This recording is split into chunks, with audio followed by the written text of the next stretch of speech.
Halo semua, perkenalkan nama saya Denisa Marsivia Saragi.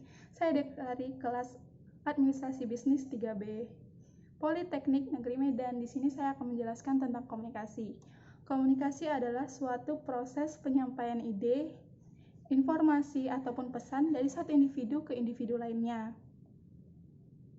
Adapun proses dari komunikasi. Proses komunikasi yang pertama adalah berpikir, di mana si pengirim pesan berpikir atau membuat ide pesan apa yang akan disampaikan. Yang kedua adalah encoding. Encoding ini di mana ide tadi berubah menjadi bentuk pesan. Yang ketiga adalah penyampaian pesan. Tadi kan dari ide ke pesan, lalu pesan ini dituangkan bisa dalam berbicara atau menulis seperti itu. Lalu menerima pesan. Si pengirim pesan tadi ini sudah memberikan pesannya kepada si penerima pesan, dan pesan ini sudah menerima isi dari pesan tersebut. Lalu yang kelima ada decoding. Decoding ini si penerima pesan menafsirkan isi dari pesan tersebut.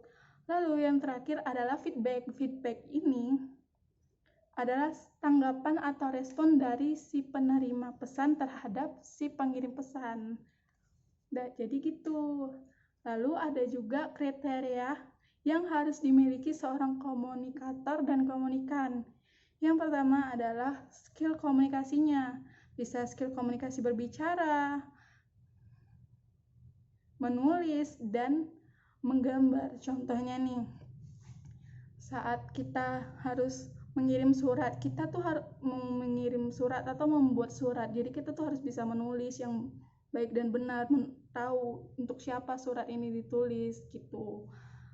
Lalu ada juga yang namanya pengetahuan. Kita tuh harus mengetahui tentang apa yang kita bicarakan gitu. Misalnya kita membicarakan tentang saham, kita harus tahu saham apa yang kita bicarakan, dari harga berapa saham itu kenapa bisa naik gitu, supaya bisa terjalinnya komunikasi yang efektif. Lalu ada namanya sikap.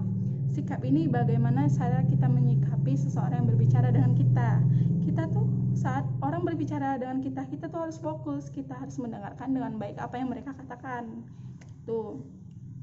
Baru ada namanya sistem sosial. Sistem sosial ini contohnya nih, misalnya saya karyawan, terus saya pengen menyampaikan pendapat, memberikan tanggapan terhadap ruangan nih.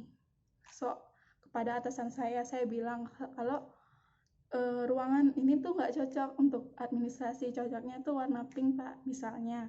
Tapi karena atasan kita suka warna ungu, dia nggak mau tuh diganti, jadi kita nggak boleh maksa ya.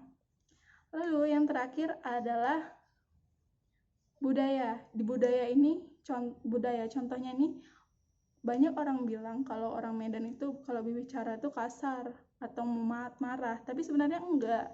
Kita tuh biasa dengan berbicara tuh harus tegas, harus yakin dengan apa yang kita bicarakan. Jadi gitu. Baru komunikasi itu ada dua, ada komunikasi verbal dan komunikasi non-verbal. Komunikasi verbal ini adalah komunikasi yang menggunakan kata-kata ataupun bisa dalam berbicara, menulis pesan, atau membuat iklan gitu. Contohnya nih, seperti saya berbicara dengan kalian, itu merupakan contoh komunikasi verbal.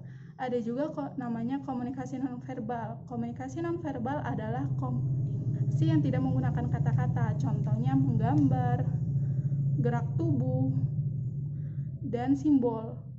Contohnya itu seperti kalau kita mau bilang iya tuh, kita kan mengganggukan kepala, pasti orang tuh ngerti gitu. Baru saya akan memberikan dua budaya yang berbeda dalam komunikasi bisnis. Yang saya bicarakan ini tentang komunikasi nonverbal ya. Yang pertama, kalau orang Indonesia bersalaman, mereka akan berjabat tangan. Tapi kalau negara tetangga kita seperti Thailand, memberikan salam itu seperti menggabungkan tangan nih, telapak tangan, baru menundukkan kepala seperti itu.